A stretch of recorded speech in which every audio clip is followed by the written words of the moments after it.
Okay. I am coming to you live to report some spiritual warfare. It's afoot. No one can ever tell me or convince me that spiritual warfare is not real.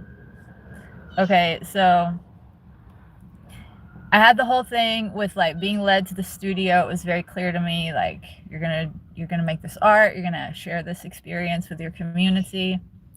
Then I have the whole thing with the mold.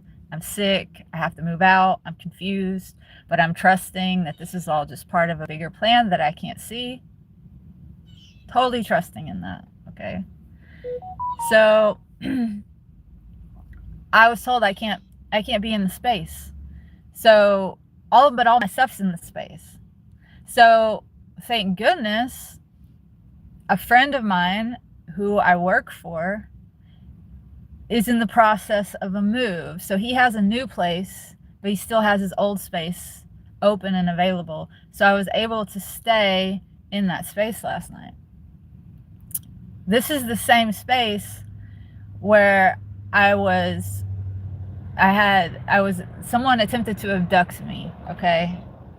I was parked outside of this apartment in the church parking lot on the day of the solar eclipse, and as I was leaving work that day, two men tried to abduct me, and I made a video about that. Okay, so this is where I stayed last night. So I have work this morning. I've had to miss a few days of work because I've been so sick from the mold in the studio. Okay, so I can't afford to miss work right now. So I get up this morning and I go to leave. I start my car, it starts fine. I realize I don't have my charger. So I kill the car, I go back in, I grab the charger, I come back out, my car won't start. It literally had just started like 60 seconds before. So I'm like, oh, I couldn't have left something on and run down my battery. Like, what the heck's going on? So all these things are happening to like stop me from moving forward and doing the things I need to do, right? So now here I am stuck at this place where someone tried to abduct me the week before. And this is the same place where I was the day before someone tried to abduct me. These two men, a woman accosted me in the same location.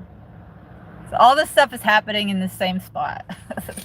And so I am looking around. I'm thinking like, well, it's obviously my battery, though I don't understand why my battery is dead. So I'm looking around for someone to jump me. There's no one in sight. So I call the person who I'm supposed to be going to work for this morning. And he's so kind that he comes and he rescues me. He like jumps my car. He brings me to the auto parts store. He pays for my battery and says, you're not working for me today. Like, you're sick. You need to take care of what you need to take care of. I trust that you can just make it up in the future. Don't worry about me right now. Just take care of yourself. Okay. So what a blessing. But in addition to all that, like, you know, I was so confused about what was going on with the whole mold thing in the studio and me having to move out, because it was so clear to me that I was led there and that I had a certain mission that I was supposed to fulfill, right? And so then how am I supposed to have the show and deliver this message to my community if I have to move out now? Like, what gives?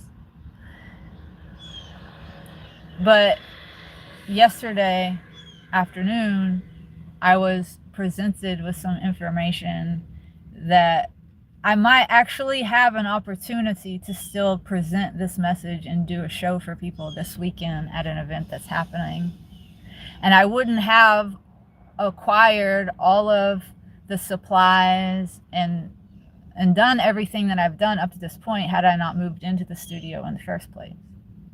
So it's all for a reason. Now, it hasn't happened yet, okay? But I feel like it's, regardless if it doesn't happen this weekend, it's still going to be happening, because I now have in my mind how I can using everything I've acquired since I've been in the space, all of the equipment and tools and supplies. Like, I can still take parts of it and put on a show in my community. Okay, so it's still going to happen. The message is still going to be delivered, and I would not have ever come to this point had I not gone through everything I just went through with the mold. And